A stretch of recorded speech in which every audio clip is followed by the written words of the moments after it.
Many words will be used to describe the crimes of Lucy Letby, and there is a question that will also be asked many times. Why would she? Why would a nurse whose job it was to care for babies murder and harm them in the hospital where she worked?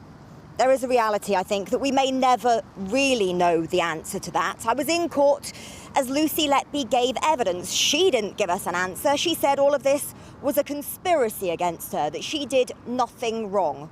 But there are other questions where I think there will increasingly be a demand for answers, like how was she able to do this, and should she have been stopped sooner? This is the morning of Lucy Letby's arrest. Hello, Lucy, is it? Yes. Hello, my name's Chester, please. Okay, step in 2 seconds. Yes. Yeah, thank you. The smile's gone, and she's in handcuffs a few minutes later. Not a problem.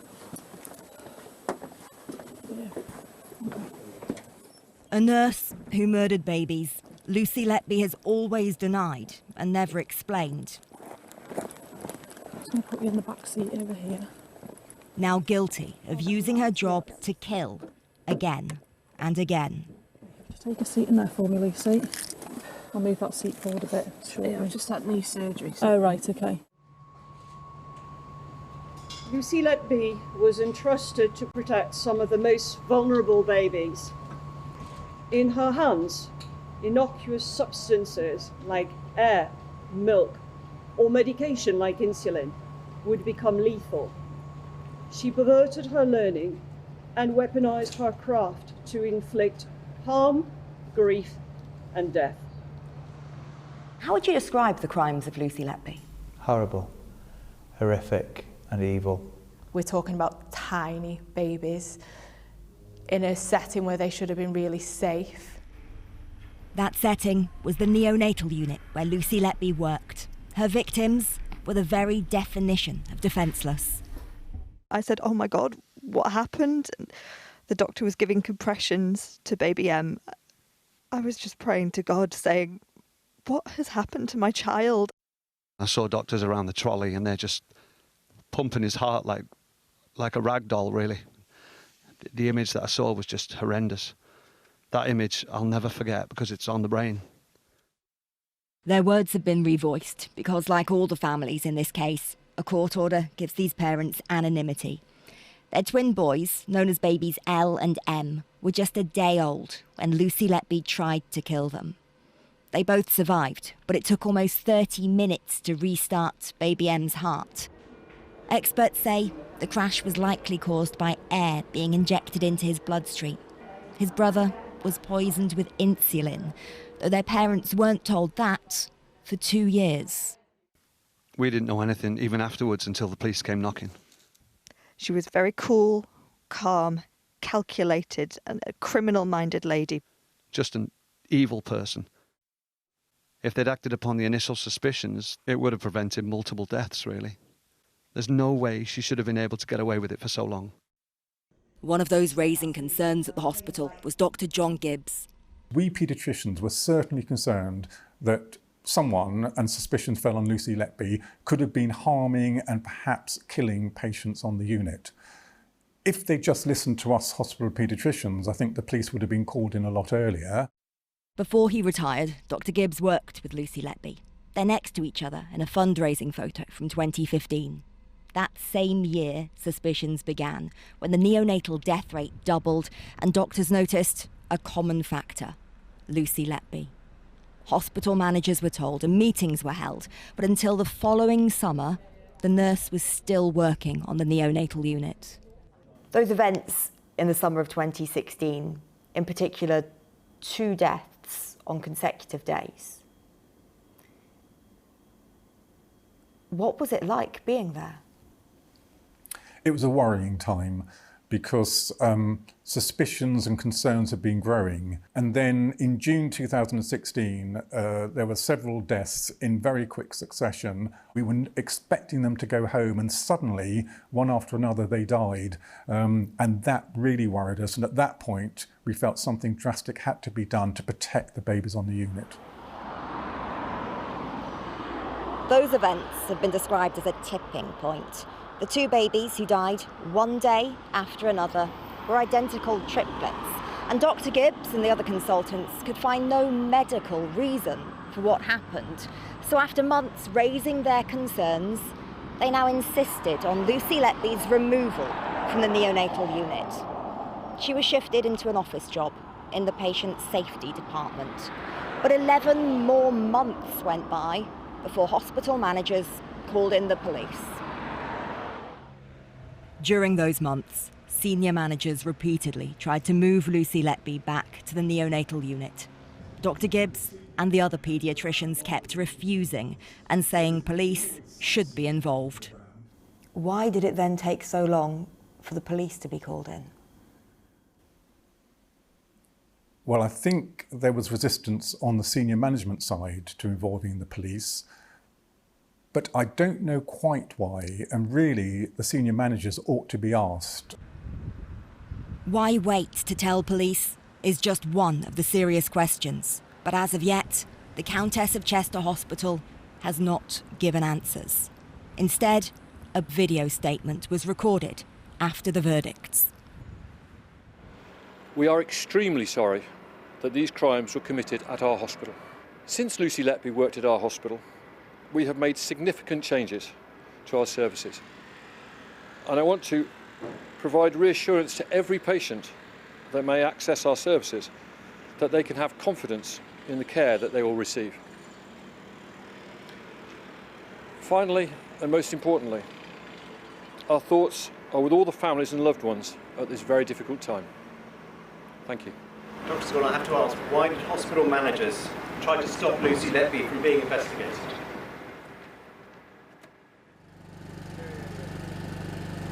Once police were told, their investigation became a multiple murder inquiry. When police arrested Lucy Letby and searched her home, they found hospital records stored in shopping bags under her bed. Some included the names of babies she'd killed. It's thought she kept them as a kind of trophy. On a phone they seized, there were photos of the handwritten message in a card the nurse sent to the family of a baby girl she'd murdered. She signed it, "Lots of love, Lucy." And in her diary, along with dates for salsa dancing classes, there were initials of some of her victims written on the days when they died. Tucked inside was a post-it note filled with words and phrases, including, "I am evil, I did this." There was no confession to police, though. They told me that there had been a lot more deaths and that I'd been linked to somebody that was there for a lot of them. Did you have any concerns that there was a rise in the mortality rate? Yes. Okay, so tell me about that. What concerns did you have? I think we'd all just noticed as a team in general, the nursing staff, that this was a rise compared to previous years. After Lucy Letby's long trial, she refused to be in court at the end. The verdicts do, though, give the parents of her victims answers to some of their questions, though not all. Definitely. A public inquiry. The higher management, they need to be held accountable. The doctors raised their concerns and they didn't act upon them. They dismissed them. It's hard to put into words just how it could have gone on so long, why it went on so long. We have to wait for the hospital to answer those questions, but it could have been stopped. That's the fact. In a 12-month period, Lucy Letby murdered 7 babies and tried to murder another 6. Some who survived have been left with permanent brain injuries. We now know police are checking more medical records. More families have been told what happened to their child is being looked into. The question the detective leading the investigation is trying to answer: did Lucy Letby kill or harm more children? This investigation is ongoing for you, isn't it? Yes.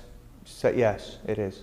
You know, we've got to look at it and think, right, okay, what would be the right thing to do? And that is to investigate all of the time period that Lucy Letby has been employed as a nurse, both at the Countess and whilst on placement at the Liverpool Women's Hospital. So we're looking currently at every admission of a neonatal infant during that period. That must be thousands of babies. It's over 4,000 babies. It's unfair at this point to speculate on where that will go. 6 years after police began investigating the deaths of babies at this hospital, there are still unknowns. Who is Lucy Letby remains easier to answer than why she did what she did. I would describe her as a person as being beige. She was unremarkable as a nurse. She had a normal friendship group, a family. She had a normal social life, everything you would expect somebody in their 20s to do. She was operating in plain sight because she was so normal. I think it's so hard to fathom how somebody in such a position of trust could commit these offences. The question of why is almost it's too difficult to even, there isn't anything that's reasonable. There is no reasonable explanation. And I don't think I'll ever understand or accept why. This trial is believed to have been the longest murder trial in British legal history. The jury deliberated for more than 100 hours. And in fact, the verdicts have been coming back over a number of days now. We couldn't report them because of restrictions imposed by the judge until the final verdicts reached by this jury had been returned. And I was watching Lucy Letby for any reaction as those verdicts came back. As some were read out, she cried. On another occasion, she was looking down, there seemed to be no emotion, and then after that, she started to refuse to come to court.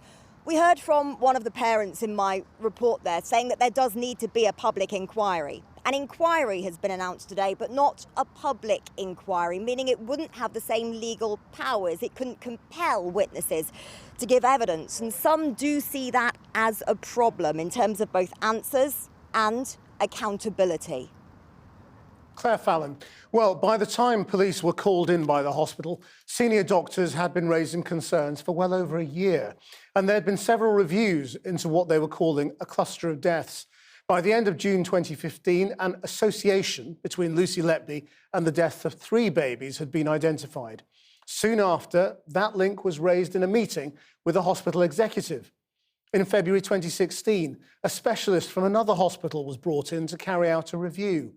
The deaths of 2 identical triplets in June 2016 were described as exceptional and unexplained when investigated internally. Lucy Letby was the common factor again.